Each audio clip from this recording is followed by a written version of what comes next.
Well, excuse me. We thought we were going to be down in Tempe today for the flag football state championship game, but unfortunately it didn't work out that way. Wednesday night in a game you heard on our sports station, the team, 1450 AM KNOT, Prescott and Saw Point Catholic met in the Final Four of state. The Lady Lancers, well, they just owned the first half and ultimately put the Lady Badgers in a 24-0 hole.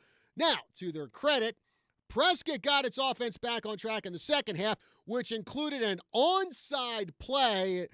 You got to say that because they really don't do onside kicks in flag football. And that onside play from Prescott, that resulted in a 75-yard touchdown strike from the Blue Blazer, Rihanna Aguilar, to Aubrey Kitahada. But Prescott just didn't have a lot of time to work with, and they lost 31-18. So, down at Corona del Sol High School today, it'll be Saw Point Catholic versus Eastmark in the state championship game. And despite the loss, hey, great season for Prescott flag football. You know, this team has only been around for 2 years, and last year they were the state runners-up. This year, they make a Final Four appearance. Now, yeah, they're losing some really, really good girls this year, but they've got some really good ones coming back next year. So I wouldn't call next year a rebuilding year. I would call it a reloading year for Prescott. Anyway, we were glad to call those games on the team 1450. Had a blast doing it and looking forward to what next year holds for Prescott. Now, in other postseason action, the Embry-Riddle cross-country team was in Tallahassee, Florida yesterday for the NAIA National Championship meet. The women finished in 8th place with Sophia Noriega coming in 7th individually, earning her All-American honors. The men, they came in 17th place. Ben Smith, he placed 22nd individually, and he also becomes an All-American. So another terrific season for Coach Chris Bray and his crew out there at Embry-Riddle. And speaking of out there at Embry-Riddle, they are hosting a game today for the Women's College National Tournament. The number 7 ranked Lady Eagles, they are going to be facing number 25 ranked Westcliff. So a clash of former Cal-Pac rivals. Of course, Embry-Riddle now in the GSAC. Westcliff, they are still in the Cal-Pac Conference. Now that game gets underway at 1 p.m. today. So I encourage all you soccer fans out there, head on out there for what should be a really good game. Hey, it ain't often that Prescott is the site for a national tournament game. Also today, we've got college football over on the team, 1450 AM, KNOT. ASU takes on Coach Primetime and his Colorado Buffaloes. That broadcast begins at 5 p.m. And speaking of college football, yikes stripes. Did we have a crazy one down at College Station, Texas last Saturday? Texas A&M, they battled South Carolina. What a heck of a game that was. The Gamecocks almost pulled off the upset, but the Aggies got the 31-30 victory. Unfortunately, there was an incident that's overshadowing that epic game. Now, in the second quarter, South Carolina receiver Nick Harbor caught an 80-yard touchdown pass, and it looked like he pulled a hamstring maybe, had some kind of injury. So he grabs his leg after he gets a touchdown. He's walking up to the tunnel near the end zone, and one of his teammates, Oscar Attaway, he went over to check on him. Now, as they're walking back to the field, a Texas State trooper who was there for security just shoulder-checked Attaway. And then he turns around and he starts pointing and yelling at him. It's like he's saying, "How dare you let me bump into your shoulder?" Like, the heck, dude? And you can clearly see it on the video that this was no accident. You know, if it was an accident, they would have turned around and just said, "Oh, hey, man, sorry about that. Yeah, man, no prob. But no, it was like this trooper was trying to start something. And here's the head scratcher. As a police officer, when you're doing security for a football game or just any game, your job is to make sure that stuff doesn't start. And I would say like 99% of the police officers who do security for sporting events, they do just that. They go to the game, make sure there's no trouble, and then they leave. This trooper, however, I guess he had other ideas. I mean, now some people speculated that he's an A&M fan, didn't like it that South Carolina had a big touchdown. Again, I don't know. I don't think anyone knows for certain. That's just speculation on the part of some talking heads in sports media, on YouTube. Whether he is or not, that doesn't excuse his actions. And look, if any of us jumped out of the stands and shoulder checked a receiver from the opposing team who just scored a touchdown, I guarantee you we would probably have 3 or 4 cops slamming us onto the ground and slapping those shiny silver bracelets on us. Now, as for this state trooper, he was immediately relieved of his game day duties and sent home. The Texas Department of Public Safety, they did release a very brief statement on the matter. It said that their Office of the Inspector General is looking into the matter, and I have not seen any more updates on this situation, so I guess the investigation is continuing. Some people might be saying that, well, the video speaks for itself. We can see that the guy deliberately shoulder checked that receiver from South Carolina. But I guess in a situation like this, you wanna be thorough. You want to talk to all the parties involved before you finally come to some kind of resolution. But from the way it looks on the video, this trooper should, at the very least, face suspension, possibly demotion, darn sure reassignment after something like this. I wouldn't let the guy do security for a beer league softball tournament. Never mind an NCAA Division I football game. I mean, look, police need to be held to a higher standard, and I think the majority of them do a great job. They serve the public with honor. So when you get a police officer, not even just a police officer, but a state trooper nonetheless, when you get a state trooper acting this way, an example needs to be made. You can't put on a badge and swear to protect the public and just go out and shoulder check some college football player just because he made a touchdown for the other team. Now, look, if you want to act that way toward the public, I'm sure you can go up to Canada and get a job with the RCMP where you can knock down a 70-year-old Indigenous woman with your horse at a peaceful protest and not face any consequences. Or you can herd up a bunch of ostriches that some health agencies says need to be killed even though they don't have any diseases, and just blow them all away and then psychologically abuse the family who owns the ostrich farm and, again, not face any consequences. So hopefully in another week or so, the investigation will be over and we'll find out what happens with this Texas state trooper and what was his reason for bumping that guy from South Carolina. Just makes no sense. Like I said, hopefully all this will come out maybe in another week or two. I would imagine the investigation process kind of has to take time. Like I said, be thorough. But hopefully we will see what happens. All right, folks. 928-541-1016. Number to call here on the Tri-City Sports Roundup. Again, 928-541-1016. Hey, Yavapai College men's basketball, we're barely like a month into their season, but holy crud, have they had some outstanding games so far. 2 of them I've already put on my candidate list for top 10 local games of the year, and we've got some of their guys in the studio with me today. I've got their head coach, Kevon Davis, and on the other side of the table from me, I've got 2 of his players. I've got Ryan Vischer, and I've got the detective, Torin Bosch, here. So we'll be talking about some of their great games they've had here in the early part of the season, what's ahead on their schedule, and some other fun stuff from them. All right, folks, break time here on the Roundup. We'll be back right after this.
We are back here on the Tri-City Sports Roundup. John Rust with you here on this cloudy, probably soon to be rainy Saturday. And in the studio with me from the Yavapai College men's basketball team, I've got their head coach, Kevon Davis, and two of his players. I got Ryan Vischer, and I've got Torin Bosch. Hey, guys, good morning. Thanks for being with us here on the show. Good morning. Thanks for having us. All right.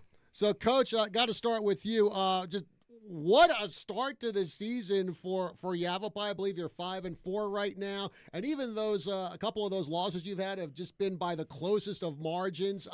Did you expect the season to start the way it has, with so many close games and so many exciting games with this bunch? No, not this many close games. It's making me lose some hair.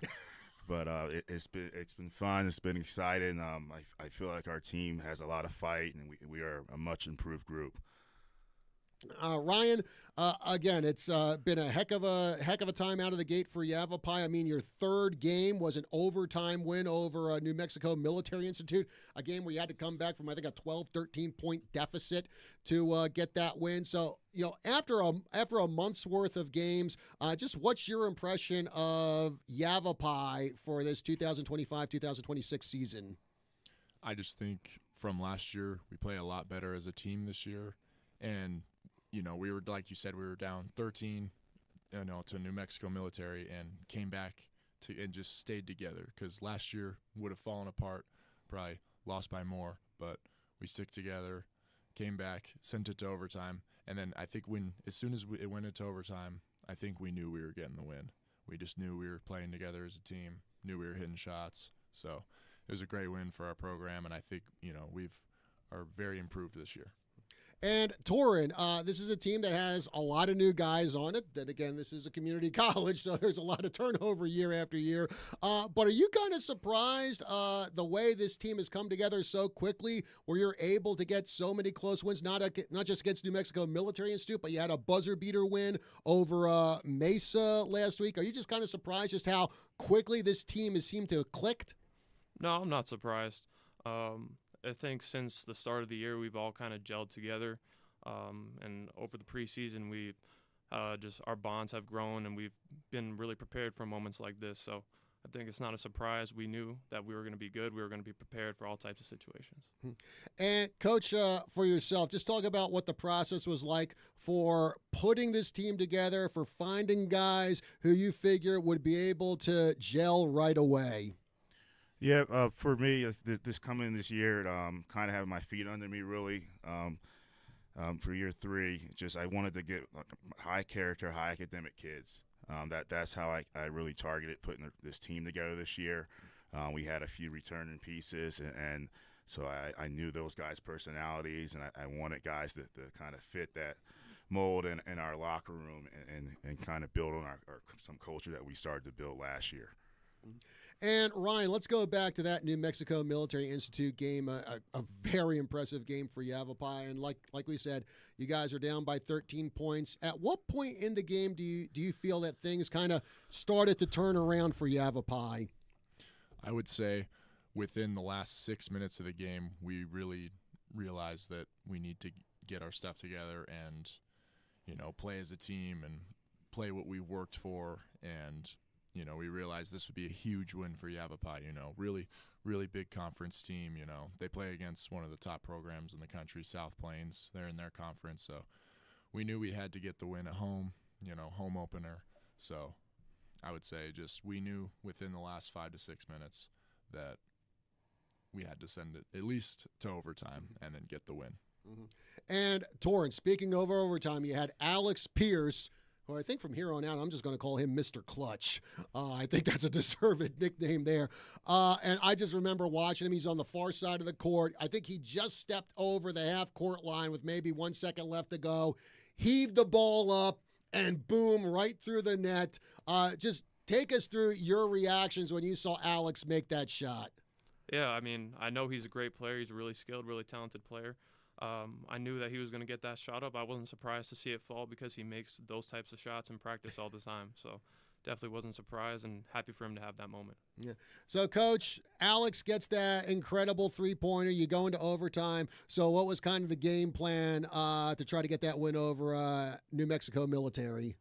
At that point with the momentum, like you just want to focus on getting stops, defensive stops. One possession at a time because I felt like we had the momentum offensively there. So we knew we shared the ball and took good shots on our offensive end. They were kind of on their heels a little bit, but you're at that point you're just thinking we have to get one defensive stop at a time. And Ryan, actually, a few days later, you guys were in action against South Mountain, and maybe not the absolute nail biter, last second thriller, but still a pretty darn good game against them. You beat South Mountain 73-69. So just talk about how much that game with New Mexico Military Institute helped you guys get the win over South Mountain. Well, so we knew going into South Mountain it wasn't going to be an easy one. They're usually a pretty tough program in the Division II JUCO. So we knew we had to prepare, kind of treat it the same as any other game that we have, treat it like we're playing, New Mexico Military, and just we knew we had to play together. And they had a lead actually throughout some of that game. So that was definitely another time where we were like, okay, we have to stick together. Same thing as New Mexico Military, and then we did come out with the win in the end. Mm-hmm. And after that, you guys go up to Utah. Unfortunately, suffered some losses to Snow College, Utah East University. But then you come back home last Saturday. You're taking on Mesa College, and again, an incredible game. And again, it comes down to Mr. Clutch, Alex Pierce, getting a buzzer beater to beat them. So Torin, just take us through those final seconds when Alex nailed another big three for you guys. Yeah, like I said before, him hitting those shots is no surprise. It was great to get that win for us after the tough road trip, help us get back on track. But yeah, not surprised to see him hit it. Happy that he was able to have that moment again. And Coach, I guess take us through those last couple minutes there with Mesa and kind of what your game plan was to try to get in a situation where you could win it, where Alex did win it for you on that tray. Yeah, I mean, towards coming down to kind of catch up there, we definitely increased our pressure on the ball with them, and once our defensive intensity picked up, it kind of carried over to the offensive end. And like I said, once we kind of get locked in there and start getting our stops, it just gives everybody that confidence to come down and make shots and step up for us. And Ryan, again, before all those games happened, talk about a heck of a way to kick off the season. Your first regular season, your season opener was actually up in Idaho, and you took on one of the top junior college teams in the nation in College of Southern Idaho. That was a 66-48 loss for you guys, but still talk about, even though it was a loss, even though, not the way you want to start off the season like that, just talk about some of the lessons you guys learned from that game against College of Idaho.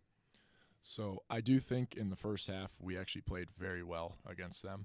It was a single-digit lead for CSI going into half, and it was our real first time playing an organized basketball game together. And, I think it was just a learning lesson of, how everybody plays and how we need to get the ball moving and, running through our certain plays. And the second half, CSI just was executing plays better than us, and I just think it was, like a learning lesson for us. And, we see them at home again in December, and we'll be ready this time. And, Coach, how important do you feel it was to take your guys, again, a lot of them new to college basketball, and just in their season opener, throw them into the fire and go, okay, guys, you're taking on one of the top teams in the nation. Good luck. Yeah, no, I think it's really important to get them to see that right away. I think it's eye-opening, the whole experience up there, their atmosphere, the crowd, the way it's all set up, their talent level. It just lets you know where you're at, where you have to strive to get to. And then for us, like I said, our goal is to go to a national tournament. And we win our region, which is 2 games here in playoffs. We play the winner of that region, which is Southern Idaho, which is Snow College, Salt Lake, North Idaho, Colorado Northwestern, Utah State Eastern. So that's the reason behind playing those teams. And you want to be able to see them throughout the year and not see them for the first time in March. All right. Well, folks, in the studio with me today, I've got Kevon Davis, head coach of the Yavapai College men's basketball team, along with two of his players, Ryan Vischer and Torin Bosch. So we'll talk to them about how things are going so far this season, look ahead to what's coming up in the season, including they've got the big Findlay Hyundai Prescott Classic coming up on December 12th and 13th over at Yavapai College. So some good basketball going on there. So we'll talk about that on the other side of the break. But before we do go to break, it's time to see who shined over the past 7 days as we present the Tri-City Sports Roundup 3 Stars of the Week. Starting with the ladies, our number 3 star is Zoe Nagel of the Chino Valley Cross Country team. She finished 10th at the state meet last Saturday. The number 2 star is Addie Cadabra, Addie Prisciandero of the Prescott basketball team. She notched 34 points in the Lady Badgers' 93-13 annihilation of Goldwater Wednesday. Just so we're all clear, that's not a typo on my sheet here. Yes, Prescott beat Goldwater 93-13. And our number 1 star of the week is Rihanna Aguilar of the Prescott flag football team. She had 2 touchdown passes and 2 touchdown runs in the Lady Badgers' 28-14 win over ALA Gilbert North in the Elite 8 of state last Saturday. Now for the guys. Our number 3 star is J.C. Cannellan of the Embry-Riddle basketball team. He tallied 19 points in the Eagles' 86-68 loss to Eastern Oregon last Friday. The number 2 star is Cam Reniker of the Bradshaw Mountain basketball team. He posted 21 points in the Bears' 61-60 triumph over Peoria Wednesday. And our number 1 star of the week, he's a guy we've been talking about quite a bit here in the first half of the show. It's Mr. Clutch, Alex Pierce of the Yavapai College basketball team. He hit the game-winning three-pointer at the buzzer in the Rough Riders' 76-75 victory over Mesa last Saturday. Congratulations to all our 3 stars of the week. Break time here on the Tri-City Sports Roundup. We'll be back right after this.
Welcome back to the Tri-City Sports Roundup. John Rust with you here. And if you're listening on the radio side, yes, dropped in a new bumper song this week. It is the latest from one of my favorite metal bands, Sabaton, I Emperor. Great song about the Napoleonic Wars. Oh, man. Well, they got a lot of bangers on their new album. By the way, they're going to be in Phoenix in February. Definitely want to go to that show. I think this will be like the 5th time I've seen Sabaton in concert. Anyway, enough about talking about metal. In the studio with us today, we have from the Yavapai College men's basketball team, we got Coach Kevon Davis and 2 of his players. I got Torin Bosch, and I've got Ryan Vischer here. And, well, this was the week where I decided I wasn't going to tell our guests about Lightning Round. I was going to be evil this week and spring it on them as a surprise. So, Ryan, Torin, it's time for Lightning Round. It's time to find out a little bit more about your teammates. And now they're looking at me like, what is he talking about, Lightning Round? What do we get ourselves into today? I could have been back at my dorm sleeping right now. Okay, so Ryan, I'm starting with you. Who, on Yavapai College, would you say is the best dressed player on the team? Hey, ZZ Top was here last week. Who would be the guy coming out to that song, Sharp Dressed Man? Oh, that's a tough one because we do have some guys that dress up for just, classes. I would say who goes all out with dressing the most is probably Alex Pierce. Oh, so not only is he Mr. Clutch, he's also Mr. Fashion, too. Yeah. Dang, way to go, Alex. All right, so Torin, who would you say on Yavapai is probably the funniest guy on the team? Who's the team comedian? Team comedian, I'll probably go maybe Rajon or Nate. I feel like they're always cracking jokes in the locker room. It's always a good time to be around them. So, yeah, Rajon or Nate. Okay, now, Ryan, let's go opposite end. Who's probably the most serious guy on Yavapai? Oh, man, most serious? I would have to say our teammate Guka. Mm-hmm. He just sometimes when there's a joke, he takes him a minute to process it, but he is a funny guy in the end. But I would say most serious, I would say, would be Guka on our team. Okay, Torin, who's probably the most talkative guy on the team? Again, I'll probably have to go Rajon. He'll talk for a minute, definitely. Probably more than a minute. Oh, way more. Way more. And, okay, Ryan, opposite end, who's probably the quietest guy on the team? Also is a tough one. I would say, again, it's probably between Guka and Alex Pierce with least talkative. But Alex Pierce has talked a lot more now, so I would say still Guka, probably least talkative. Okay, now, Torin, who on Yavapai can eat the most in one sitting? I think I got to go with some of the big guys. I got to go with Rajon or Ryan or Kane Gilmore. Those big guys, they can eat. So, Coach, what's it like for you trying to make sure your guys get enough to eat, man? Yeah, we have a few guys this year on unlimited meal plans, which I didn't know existed until this year. So, well, Coach, let's talk about putting together this team, because obviously there are a bunch of new guys on the team. Not only new guys, but new guys from all over the world. I mean, you got a couple guys from France. You got a guy from London. You got one guy from Georgia, another guy from Latvia, got a guy from Australia. By the way, really good prog metal band from Australia called Voyager. Highly recommend you listen to them. Anyway, I digress. So, Coach, talk about what it was like just putting together this American/international roster for Yavapai this year. it was a lot of work. it was a lot of different calls at random times of the night. I mean, Kane Gilmore, he's like 24 hours ahead of us. It was all over the place. So it was a long process, but one I wanted to take my time with, and one I wanted to have a mix of international, Arizona, and Yavapai County. So I mean, we have a good balance of that with like the 6 internationals, 6 Arizona, and then we just have the Seattle and New Jersey, 2 opposite ends of the country to round out our 14. And talk about what it's like attracting those guys from other countries to come from Yavapai. I mean, talking to guys like from Georgia or Georgia, like in the former USSR, not Georgia here in the U.S. Georgia and Latvia, saying, "Hey, we'd like you to come like 4,000, 5,000, 6,000 miles from your country and play here in the mountains of northern Arizona." What kind of selling point do you have for those guys? I mean, now, like I said, going into year 3, like you're able to build. So like Martin Delaportier and Raphael Dupuy are international kids that played here and graduated, and they're doing well. They got scholarships out. So like that's a first starting point for international kids. Like they see those guys came here for 2 years and did well and have moved on. So that helps you, makes it easier to start to build and get more of them. So just knowing, and then not just them moving on, but them knowing I've coached international kids. So those two things for sure. And then once you get to tell them about Prescott, the first thing that comes up, I remember talking to Kane. He's like, I don't like being too hot. I'm like, we're not in the desert. And I was explaining how nice Prescott is, because we are in a really nice place and location. Just weather in our town. I think we have a great town for JUCO. So those things in our college is I think is a very good school. Like showing them that they're serious about academics here. Even that we offer bachelor's degrees on campus now. Like things like that go a long way. And I know, like in hockey, they'll talk about the difference between the North American game, the European game. The North American game is more power, more brute force. The European game of hockey is more finesse and speed. Do you find any differences between the way, say, the European players are trained to play compared to American players? Yeah, there's definitely some differences. I think those guys just coming up through their youth systems. I think move the ball more, especially just their guards. They naturally will make the extra pass. Now there's a lot of American players and programs that do that, but not all of them are like that. I think the ball just naturally just goes to the next guy. They're just used to playing that way. But I mean, there's each place, even our own international guys, are come from different worlds of basketball. They're not even. The Latvian game is different than Australia, and like KYCA's from Georgia, which is, I mean, even those have their differences within that. I mean, there's differences within our own country. It's going from kids playing high school in Phoenix to Philadelphia, so it's not the same there. So it's just, I think it's just differences all over the place. Okay, and Ryan, now you're actually originally from Phoenix, played for PHH Prep. So what was it about you that made you decide you wanted to come to Yavapai to continue your basketball career? So I had connected with Coach Davis after I had redshirted at my first, community college, which was in California. I had gotten hurt there and had come home after the first semester, and after I had, healed from my injury, I'd started training over the summer, getting better. And I was like, thinking more of a local school this time. I'm going to stay in Arizona, because there's some good junior college programs here. And, I just really connected with Coach Davis and really liked what he had going here. It was his second year being here, and it seemed like he was already really rebuilding this program, from the ground. And, I just really like what he had to offer here as, a whole. The school, the Prescott itself, really nice town, and just, the atmosphere, all. And Torrin, what was it about you that made you want to come to Yavapai to continue playing basketball?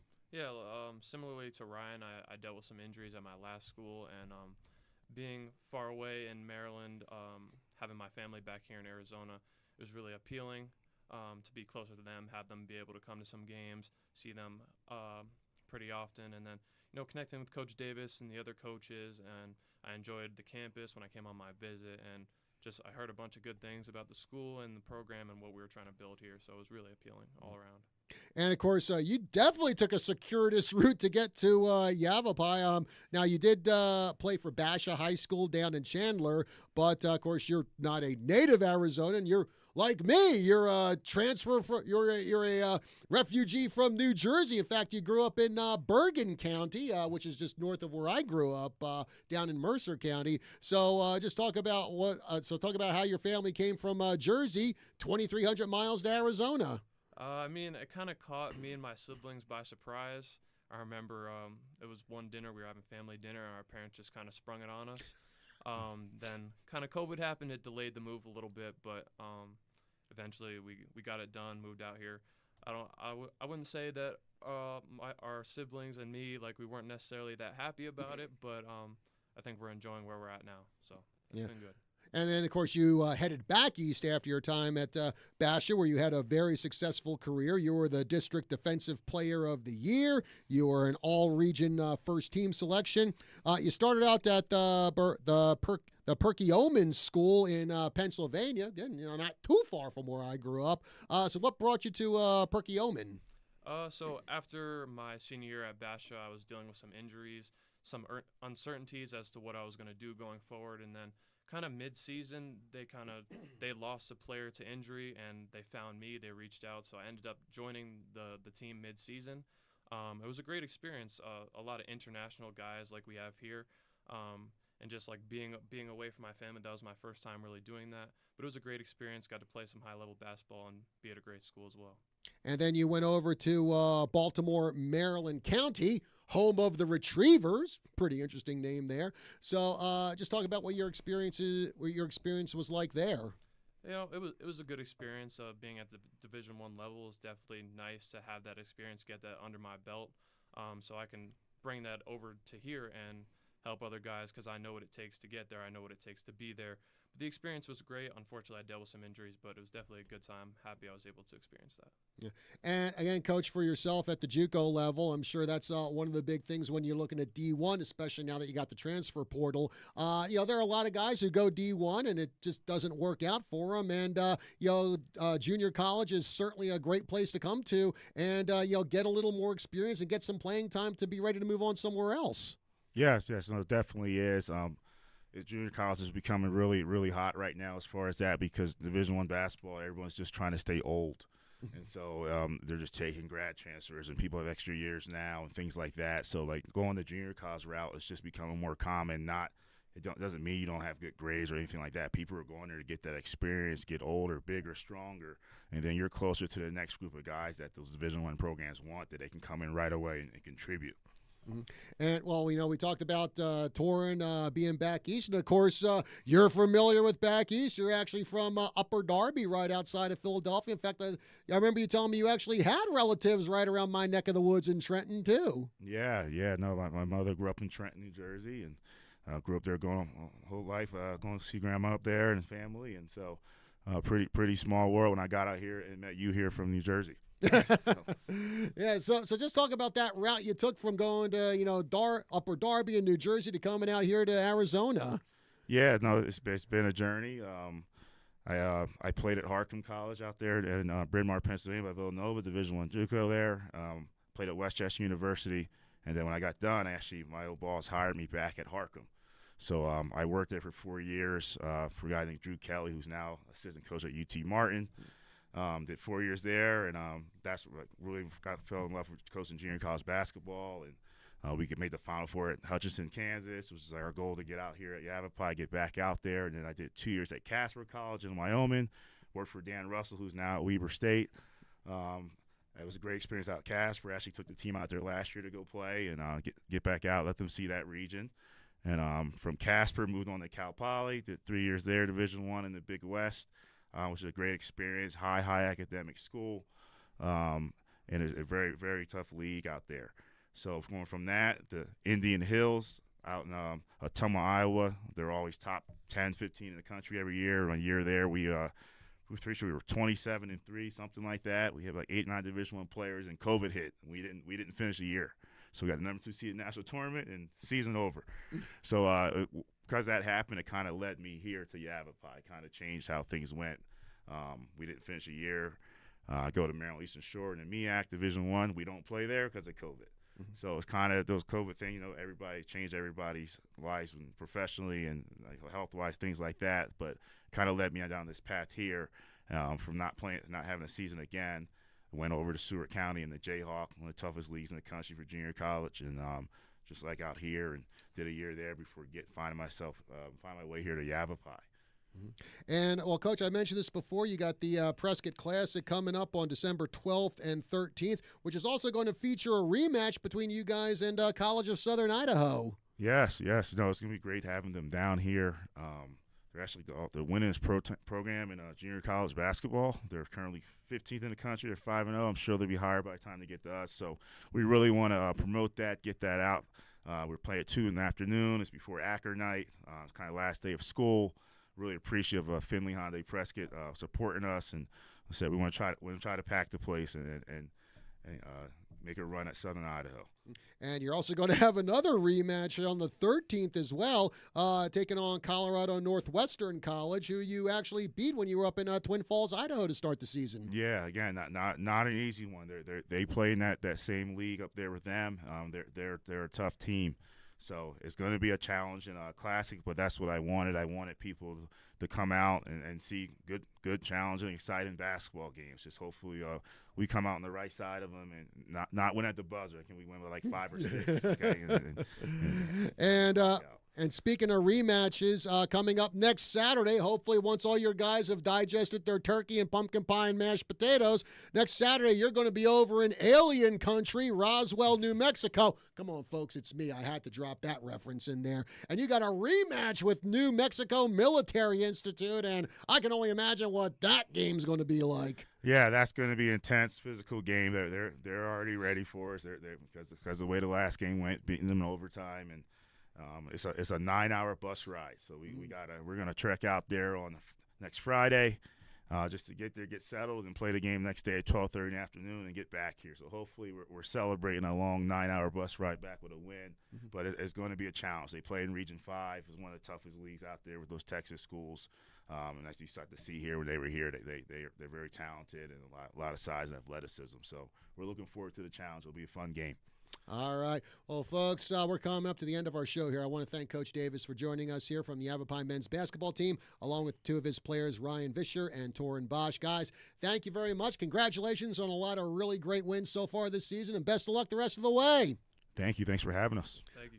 All right. And again, folks, we've got college football for you today on our sports station, The Team, 1450 AM, KNOT. ASU taking on Colorado. That broadcast begins at 5 p.m. this afternoon. And, of course, if you want some really good soccer, head on over to Embry-Riddle this afternoon at 1 p.m. National tournament action, Embry-Riddle women's soccer taking on Westcliff. That game gets underway at 1 p.m. Again, folks, thank you very much for joining us here on the Tri-City Sports Roundup. Happy Thanksgiving, and we'll see you soon.